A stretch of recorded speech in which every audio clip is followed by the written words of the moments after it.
Welcome to the Wired for Success podcast, your show for ambitious, mission-driven entrepreneurs who want to build million-dollar businesses without sacrificing their health, relationships, or happiness, who understand that in order to build their empire, they need a solid foundation, and that the more they are thriving, the more their business is thriving too.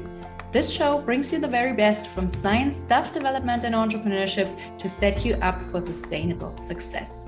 Hi, I'm Claudia Garbett, the scientist turned mindset and high-performance coach for entrepreneurs, and I help you get wired for success. Hey everyone, and welcome back to a brand new episode of the Wired for Success podcast, where we talk about all things science, self-development, and entrepreneurship that help you get to that next level of success in your life and business. My guest today is Dave Parkhurst, a serial entrepreneur, lifelong technologist, and one of the early pioneers of digital marketing. From his early days at Apple to launching GreenHaven Interactive in the dawn of the commercial internet, Dave has been at the forefront of how technology shapes business growth. Now, as AI begins to rewrite the rules of marketing and SEO, Dave's mission is to help companies blend human creativity with machine intelligence without burning out the people or losing the human spark that makes brands magnetic. So welcome, Dave, and thank you so much for being on my show today. Well, thanks for having me, Claudia. I appreciate it. It's good to be here. Yeah, I'm looking forward to this. Dave, first off, I want to know about your early days at Apple. What was it like to work for such an innovative company at that time? It must have been really exciting. Oh, it was. I mean, Apple was an amazing company to work for, even as it started to get big. There was still a lot of entrepreneurial spark there, a lot of, an attempt to not lose that kind of early scrappy kind of nature that a tech startup would have. I was there during Steve Jobs, after Steve Jobs, and with Steve Jobs again. Now, I didn't work directly for him. I had some opportunities to be in some meetings where he was at. That was always interesting as well. But it was a fun company to work for. And, you get the sense working for Apple. I'd worked for other technology companies, but you get the sense working for Apple that you weren't just selling stuff. My background, as you said, is entrepreneurship and technology. I've always, if anybody comes to me with a problem, I look at it from marketing glasses, sales glasses, and technology glasses. We ought to be able to fix this with one of these two things, right? And Apple, when in the early days of Apple, one of the things that was very cool throughout the time that I was there was that feeling that you're not just selling stuff, you're trying to do something good. You're trying to change the world. You're trying to bring something to humanity that is not just another PC kind of thing. And so that was one of the great, energizers of being with the company in those early days.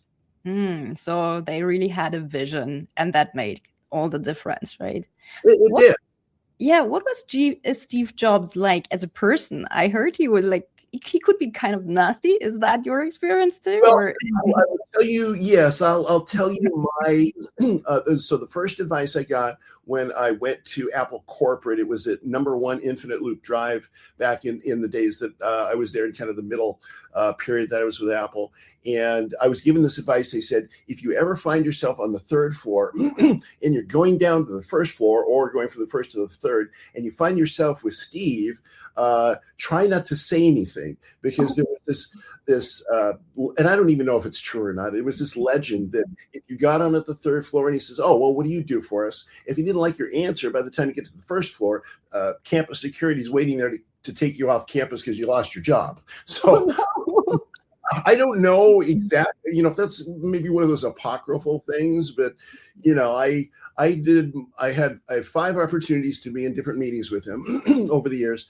And I always kind of kept my head down, because he had this reputation of, if you didn't like what he said, you're gone. But on the flip side, thinking about it from the standpoint of humans and how humans work and this type of thing, Steve was incredibly good at knowing where the future was. I mean, he's like a prophet of the technology age. But from my perspective, and again, I'm just one of a gazillion employees at Apple at the time. From my perspective, he had all of his eggs in that kind of one basket, that future basket, and maybe some of the social skills or some of the niceties of being a boss. If I read Walter Isaacson's book about him, and found it to be, he had a lot more access than I did. Found it to be, quite accurate. So that was my experience with Steve. I just avoided, getting into trouble.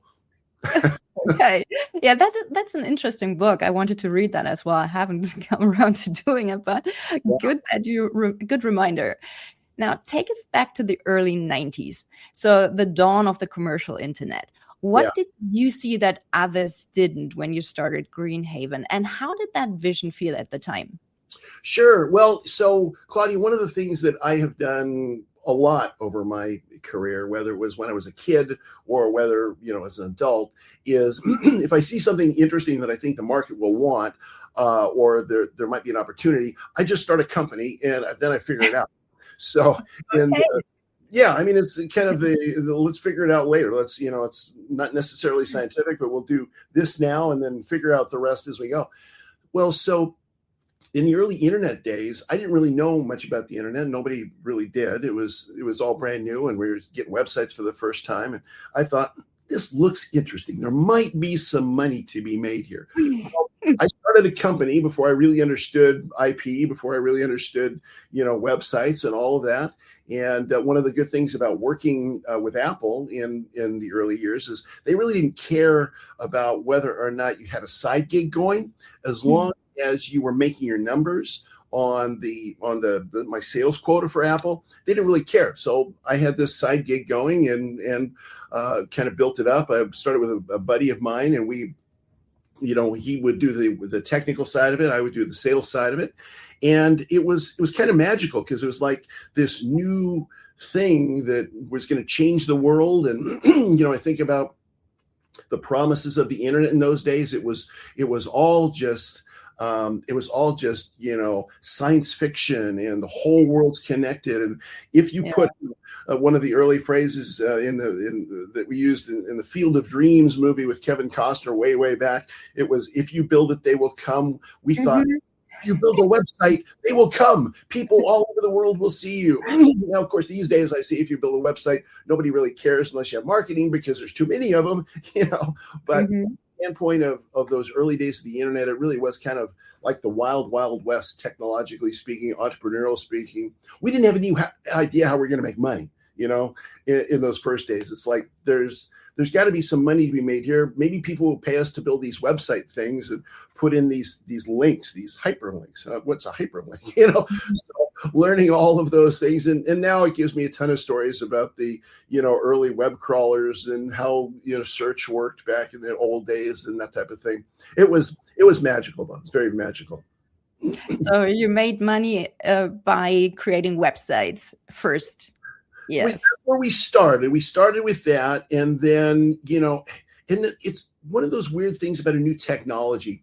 In the very beginning of my career, when I was just literally, hardly out of college at all, was the computer revolution, desktop computer revolution, when, people started making newsletters on from their offices and, all this new stuff. And there was a lot of moments that were aha moments. It's like, oh, we could do this. I wonder if we could do that. And that's the same way it was in those early days of the internet. And frankly, it's kind of the template that I use. We spend a lot of time on AI these days. It's the template that I use for my own thinking for what could the artificial intelligence world be. It's not, we hear all the things and everybody talks about, Sam Altman talks about OpenAI's ChatGPT, this and all these different ones can do that. But what I'm sitting here thinking is, if I just sort of, sit around in this AI stuff and I listen to people and I try things, there's going to be stuff that emerges from that the great scientists of the world maybe aren't telling us. Opportunities that pop up. And so that was the template back in those early days. It's what keeps me young. It's what keeps me excited. And you can tell I'm a fairly energetic person. So, it's what kind of gets me up in the morning and keeps me going, is that sense of adventure once again. Yeah, I love that curiosity. I think curiosity is a superpower for sure. It is. as you've said, you've lived through several tech revolutions. We had the rise of the internet, we had search, we had social, and now we have AI. So which one do you see as maybe the most radical of those? And how do you decide which innovations are really worth betting on? Oh, those are fantastic questions. So, I mean, without question, the rise of AI is, I think, the most consequential of the technology revolutions. The rise of the computer, of the desktop computer, then the connecting all those things together with the internet. Those were monumental. They were huge. But all of those really just set the foundation for us having the kind of interaction with our technology that we, have always dreamed about, but never have been able to do. So where technology is actually, an intelligence we're working with it. I'm myself and my daughters and my family, we're all sci-fi geeks. And so, look to the future, it's like, well, how do we know where all this is going? Well, just watch Star Trek. Just watch some of the sci-fi. Now, hopefully, it's the positive vision of artificial intelligence that wins out. What time will tell. But when we think about then where does it go, and how big will it be? So there's no question it's going to be the most monumental change in my mind of any technology from the Industrial Revolution till now. It's just it's going to be monstrously large. Now the question of where it goes, sort of in my mind, comes back to my experience at Apple. When I was with Apple, the thing that differentiated Steve Jobs and the visionaries at Apple from a lot of the others, and granted, I'm biased because I'm on a Mac right now. I'll always use a Mac. It's just the way I am. But the thing that differentiated the two kinds of visions of the world for technology is one was about technology. So the vision of most of the world was about technology. We can get more megahertz out of this, more hard drive space. We can do a different language, all that. The other one was really about the end user.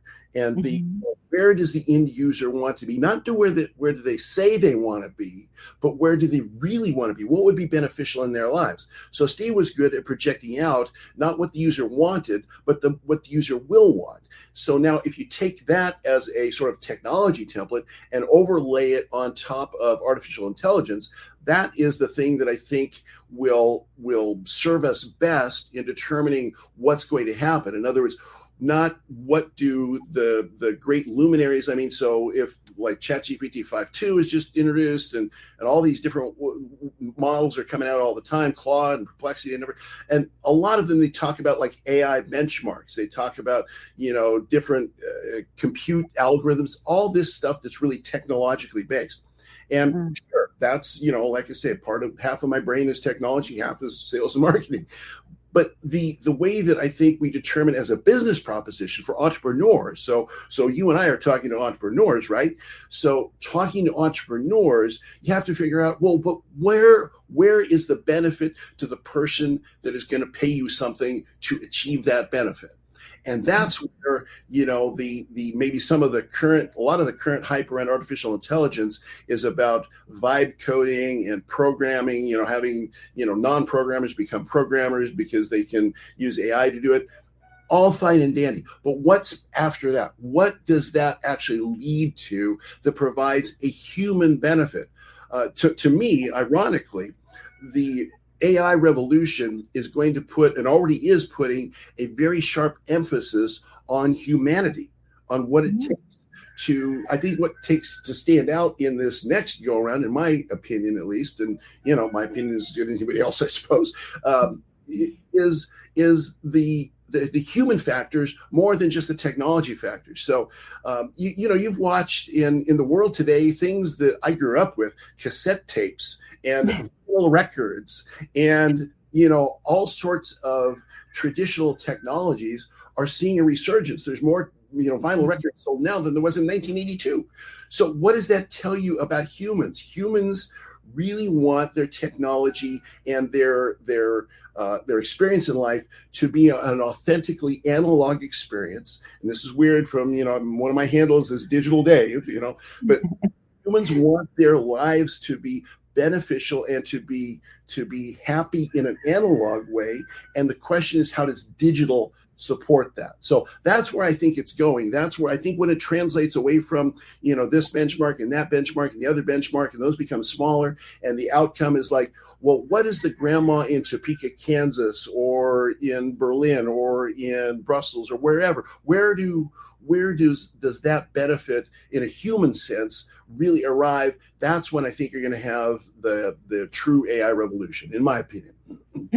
Yeah, sounds super interesting. I mean, how does digital achieve those things? So how does it support authenticity and this human factor you mentioned?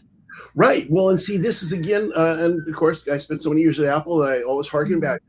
When I started with Apple, there was the C prompt command line interface of MS-DOS and the various disk operating systems, as they were called today. And then there was this mouse, and things moved around.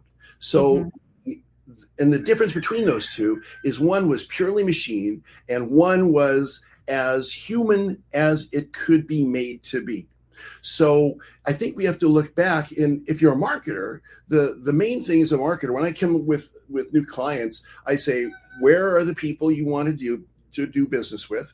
Who are they, and what do they want to hear? So asking those questions then about AI, what do those people need to have added to their life that they currently are not using technology for, to make it better when they get up in the morning, when they're making their lunch for their kids, when they're, enjoying Christmas more, all these different little things, so that it becomes, so that the technology fades into the background and the outcome is in the foreground. The human positive outcome is in the foreground. So, and I think that's where a lot of folks in, my technological field sometimes miss the boat. We get excited about gigahertz and about, new, we're going to get this type of new satellite connection, whatever it happens to be.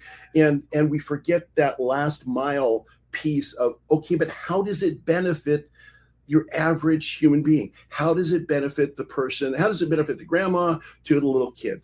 And when those connections are made, I think that's where you get the, there are already great fortunes being had in AI, but I think that's where you get sort of some of the next big great fortunes in artificial intelligence. I agree. It feels like everyone is going to have an AI assistant in a couple of years, like, who does all the mundane stuff. Yes. The itineraries, the schedules, all that kind of stuff. And this is going to be huge, probably, right? Well, and let me recommend. Here's a fun video I'm going to recommend to you in your audience. It's called The Knowledge Navigator. It's a video from 1987 that I have on a VHS tape. So it goes back a ways. It was put out by Apple, and it was a forecast of what an artificial intelligence assistant would actually do for you in the future. Oh, and wow. It's fascinating. Very few people know about this video, which is why I use it in all my presentations. It's called The Knowledge Navigator. And, he opens up, and the AI is just integrated into his life. And I think when I do a lot of presentations to local business groups and some online business groups, et cetera. And when I talk to them, I'm always telling them that they want to be cognizant of how the of not just the technology, but of the mundane things that it could do for you that you haven't thought of yet. So what if? You're always projecting out what if it can do this for me, and try it, kind of immerse yourself in it. To me, that's where we're going to have those discoveries. And that's where entrepreneurs are going to find things that maybe are not in all of the, press releases from OpenAI or from Google DeepMind or whatever. So interesting. Now, if we take a step back, how has AI already changed the SEO and marketing landscape over the last couple of years? Oh, it's been huge. So AI, one of the things that AI is fantastic at is as a research assistant, especially this last year with all of the different frontier models coming out with research, deep research kinds of functionality. They've been wonderful for competitive research. And of course, SEO is at its core, it's competitive research. It's figuring out, what the competition shows up for. Do I want to show up for those things because they make me money or not? And then how do I do messaging? How do I do placement? How do I have reach to get to that goal? And so AI as a research tool has been just incredible. It's both in terms of saying, well, who are my competition? In terms of access to, there's very few things on the internet that are talked about as much as SEO, because it's the business of search is the business of the internet. And so in terms of having a vast wealth of knowledge available to it, artificial intelligences have, insane amounts of information that they can use to, one, craft best practices, and then implement those to get deeper competitive research. Now, we also have, as any business does, we've got a lot of very granular, powerful tools, SEMrush and Moz and Ahrefs and other things like that allow us to do our own human level and automated research. But we take that and we overlay that with like AI overviews the other thing we'll do is we'll use different models to, and by models, I mean Gemini versus ChatGPT versus Claude versus Perplexity, et cetera.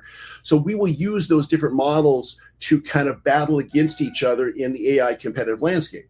So we'll take the output of one, we'll get it into another and say, what do you think of this? Can you improve on this model? And, you get the AIs kind of batting back and forth, which I think is, again, an important skill for folks to have. Is not just everybody kind of picks one. I'm a ChatGPT person. I'm a Gemini person. Use several of them. Just get exposed to several of them so you understand kind of how the different thinking goes into the different models that are generating these answers. And so that's one of the ways it's changed it a lot. Of course, there's a lot of writing that takes place by AIs these days. And AI is much, much better at writing than it was before. But there's a real problem in the SEO space because, we have this idea that content rules the world. Well, yeah, content rules the world, but when you have a content generator that can take out infinite amounts of content clogs the world. It's too much. And so you have to, like on our team, we've got a number of writers, and they all use AI, but they don't use it exclusively. We always want to have that fresh, human, non-robotic sounding kind of generation of information and kind of personality. I think, again, personality, the human factors are really coming to the fore in this age of AI. And that's going to be a differentiating factor for companies that want to partner with other companies is, can you humanize this for me? Can you make it not just robotic? And so I think that's a lot of how it's affected us. We use it every day for research. We use different models for research. We use it for gaming things out. So here's client A, here's their problems, here's their website, go look at their website, here's their competition. What would you recommend, Gemini? What would you recommend, Claude? So it's literally, it is that sits on our shoulder and advises us all day long, every day. And we sometimes don't take its advice, but a lot of times we're integrating our advice with its advice to come up with the best result possible. So it's kind of like a research assistant. Yeah. Yeah. So that's the biggest way we use it as a research assistant right now. Exactly. Yeah. But do you think that AI summaries at the top of Google search have basically ruined traditional SEO and Google Ads, or how has this shifted everything? Well, I think the honest answer, Claudia, to that is the jury's still out a little bit. So there's no question that AI overviews are sucking off a lot of search. And it's causing big challenges for people like me that, I go back to my clients every month and I say, okay, here's our search graph. Our keywords are going up. Our traffic's going up. Wait, our traffic's not quite going up as much as it used to. What's happening here? And I think, honestly, I think Google hasn't really figured it out. I mean, if Dave's figured it out, Google hasn't. No, that's not it. But Google, I think, is still trying to determine how do they use the inevitability of AI. But, they make billions and billions of dollars on ads, and they keep all of us interested in building Google-friendly content. How do they keep to do that and not run afoul of this new trend that's coming up. And anybody that's used Google, it's the front page, the SERP, the search engine results page on Google these days is a complicated, crowded mess. I mean, you've just got stuff all over the place. So it's very confusing. So right now, I've heard different statistics. People have said it's 20% of search goes through the various, AI platforms, 17%, somewhere around there. But that's a huge percentage when you consider, the number of searches that are going on every day. And how do you monetize that? How do people like me make sure that my clients are showing up in the AI search? And a lot of it, of course, is now what AIO or AEO or GEO, depending on what you want to call, AI optimization. There's still a number of terms bandied about for, top spot in that. But I think it'll probably be maybe another year before we truly know how much Google is going to be able to monetize this top section here, because right now it's taking a big chunk. Yeah, that's going to be interesting to see for sure. Yeah. And I think it's pretty obvious that we have entered an attention economy driven by algorithms. So what do you think that the next decade of search and discovery will look like? Does Google even matter in 10 years? Yeah, well, empires rise and fall, and Google is an empire. And are they I mean, my money is still on Google to be sort of the top dog. Just one, because they do have the eyeballs right now, and they still have a lot of the attention, and they know this space. I mean, Google's been doing AI before anybody else was even around. So I do think that they're going to be around 10 years. It's going to be. I mean, the bottom line in 10 years is it's all going to be robotics. I mean, I don't think I don't know that we'll have keyboards anymore. I don't know there's going to be mice anymore. There's certainly going to be screens, maybe 3D holograms or something, but it's really all, embodied AI, wearable AI and robotics. And so I think search will naturally kind of morph along with the rest of the technology. It's going to be more voice search. So I think right now we're doing a lot of investment in our organization on how to come up well for voice search, because that's more authentic. If you think about how a robot's going to interact with you, or how your computer's going to interact with you in the future, it's not going to be clickety on my keyboard. It's going to be, hey, find me this, or my car's making this weird noise. Did you hear that when we were driving away? And AI says, yeah, I heard that. Well, who can fix this for me? So that is going to be, I think, the way that marketers like me and Google, as a marketer, as somebody who sells access, is going to have to, it already is, and is going to have to kind of morph content creation, presentation. So much more is going to be in the voice space. 10 years from now, who knows? Maybe it's Elon Musk's Neuralink or something, and we'll just think I don't know. Hard for me to predict that. Who knows, right? Yeah. Well, AI lets us move 10 times faster, at least, but faster does not always mean better. So how do you avoid the trap of mistaking speed for progress? Oh, and that is such a beautiful question, because, as I said, I think while we're going to this AI era, I think we're also going into an era where humanity is more highly valued than perhaps we have been in some of the other intervening technological ages. And so I think this is where there has to be for entrepreneurs, for workers, for average people, there has to be a reconnection with what makes life meaningful outside of the screen, right? So I love that you and I can, from across the planet, we can have this interaction, and I can make a friend, a long ways away. This is fantastic. But ultimately, life is lived in 3D. It's lived, where it's virtual reality is pretending it's 3D, but we have 3D right here, right now, we in the world. And so using technology to free our time so that we can experience more human connection. I think, salespeople, they talk about salespeople in business, and well, are salespeople going to be obsolete because a computer can sell? No, absolutely not. The connection between one human being to another is what causes business ultimately to be done. Sure, not for my $2 thing I buy on Amazon, not for my, cheap thing that I buy necessarily at the grocery store. But even when I go to the grocery store, I like the interaction with the people in the real world. So I think any kind of technology that takes away things that inhibit us from getting with other people, I think that's going to be huge. I think using AI to eliminate as much of the bureaucracy. When I say bureaucracy, there's, every major, we're both from Western nations. We got bureaucracy, right? There's oh my God.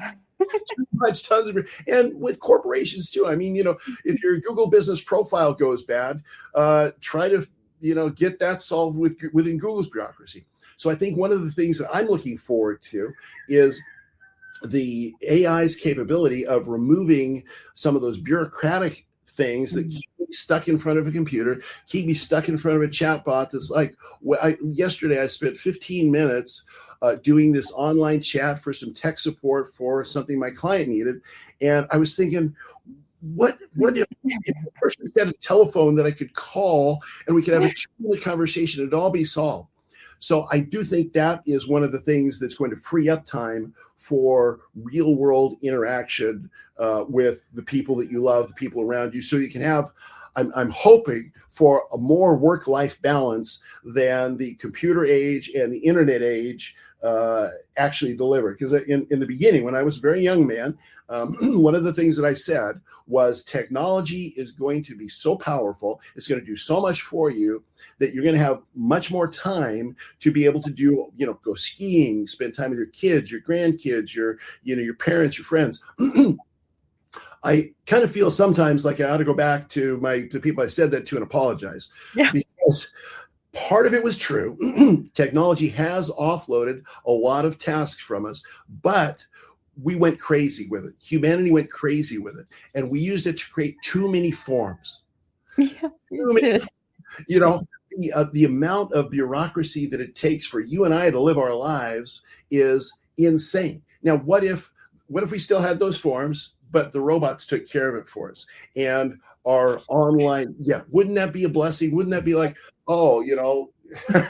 it's arrived. So hopefully it's going to be one of the things that comes out of all this. I'm making that promise again. It's going to save us time. Yeah, I can't wait for AI to take over all the bureaucracy. That would be amazing.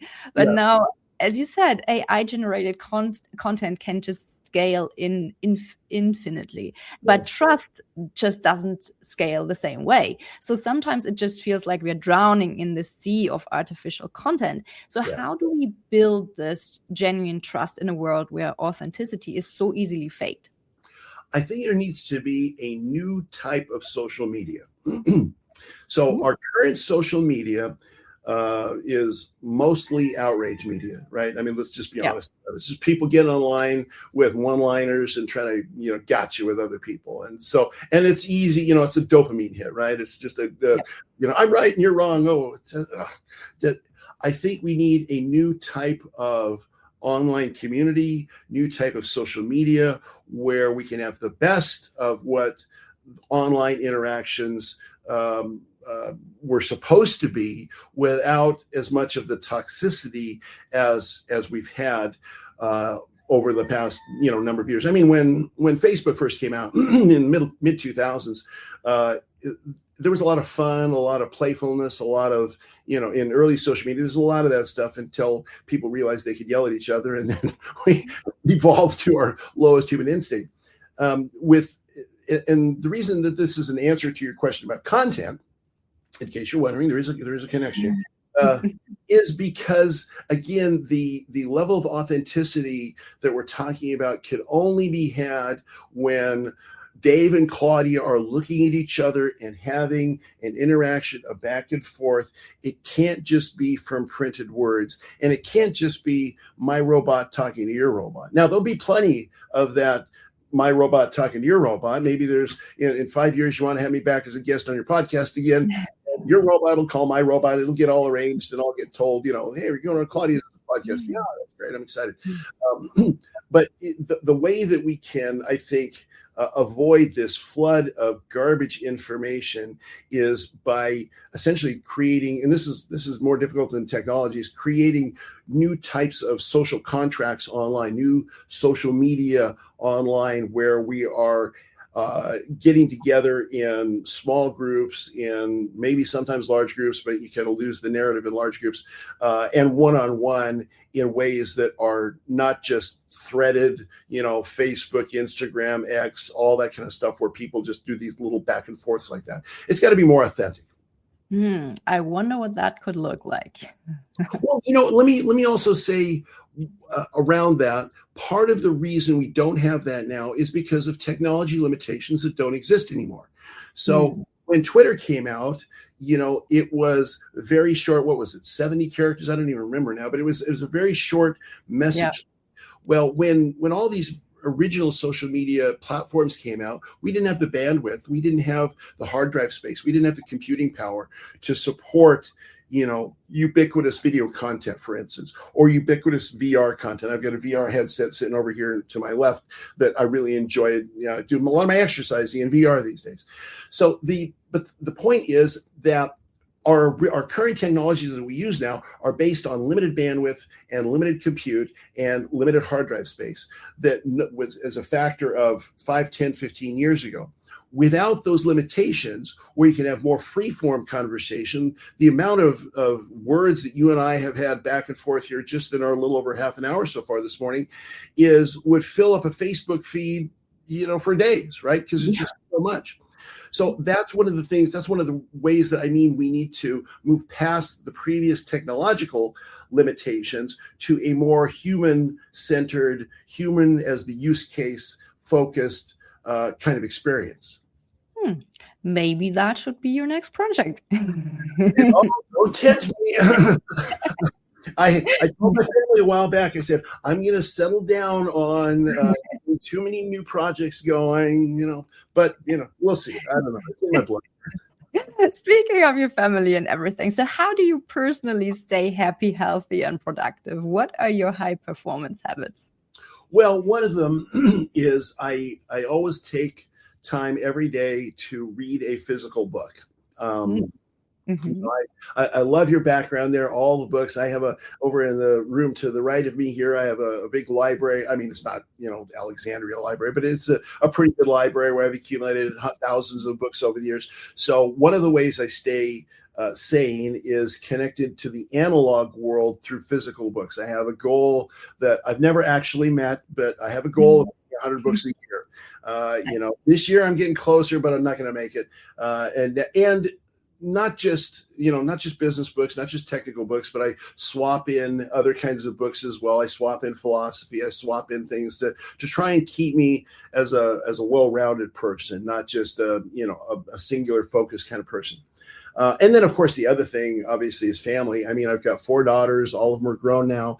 I've got, one of my daughters is a scientist, and she's a PhD chemist, and she works at doing high-end stuff that I don't frankly understand at a drug company. Another daughter who's a computer scientist who works at a fintech. And so I've got, wonderful kids that I spend time interacting with, and that kind of keeps me grounded to both the real world and the next generation too. Because as a technologist, I also want to stay ahead of things, and as a human being, I want to stay current with what's happening in the real world. I don't want to just live in the past. I want to live in the here and now, be present today. So I spend a lot of time with that, and I also live in the country. So I live in the woods. I'm 5 minutes from a grocery store.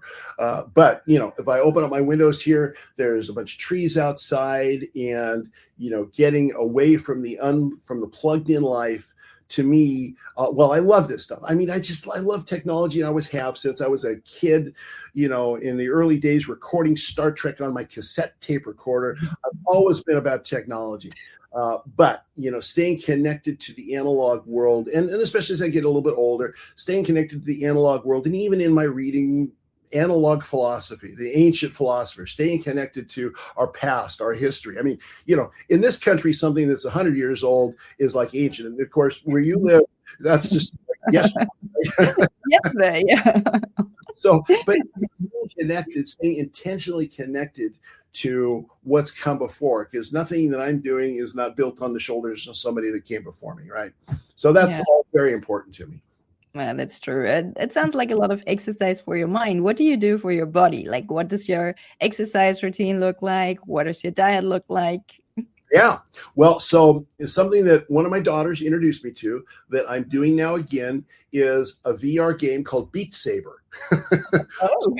It's a full. So this is like as the last couple of weeks. I have a full wraparound VR headset, and I've got these two little controllers, and it throws stuff at you, and you got to bat them in the air, and they go faster. And I'm standing up. I mean, so I've been a video gamer, Claudia, for all my entire life, and so there's sometimes online I'll be playing a video game, and people ask how old I am, or the conversation about age will come up, and I tell them I'm 60 years old, and they're like, "No, you're a liar." Nobody 60 years old can play video games. So like with some of the VR stuff, I'm enjoying moving and doing technology all at the same time. So that really keeps me going.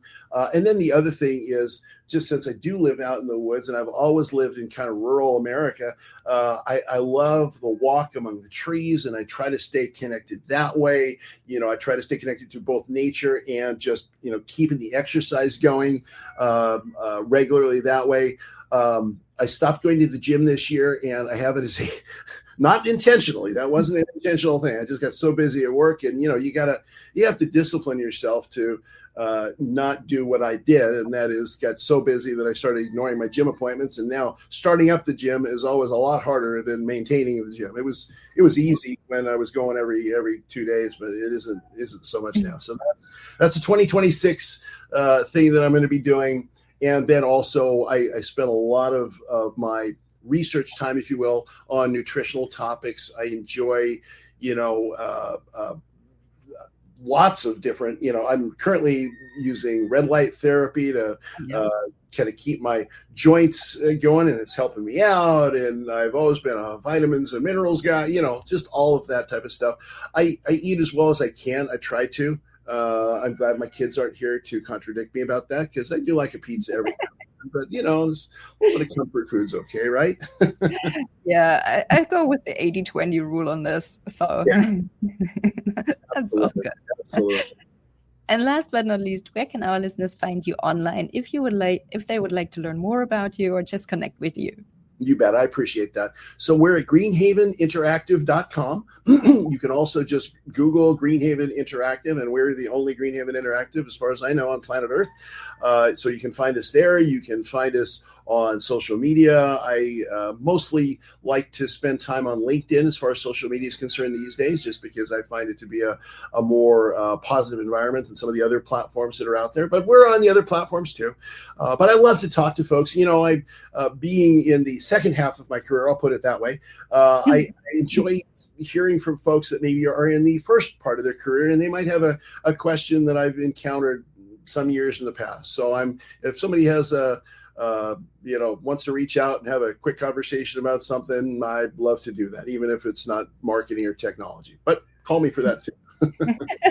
Perfect. Dave, thank you so much for talking and for sharing all those tips and insights with us today. I really enjoyed talking with you, and I love your energy. Thanks, Claudia. I really appreciate it. Have a great day. You too. Keep up the great work. Take care and talk soon. Bye-bye. Thank you so much for listening to the Wired for Success podcast. I hope you've enjoyed this episode.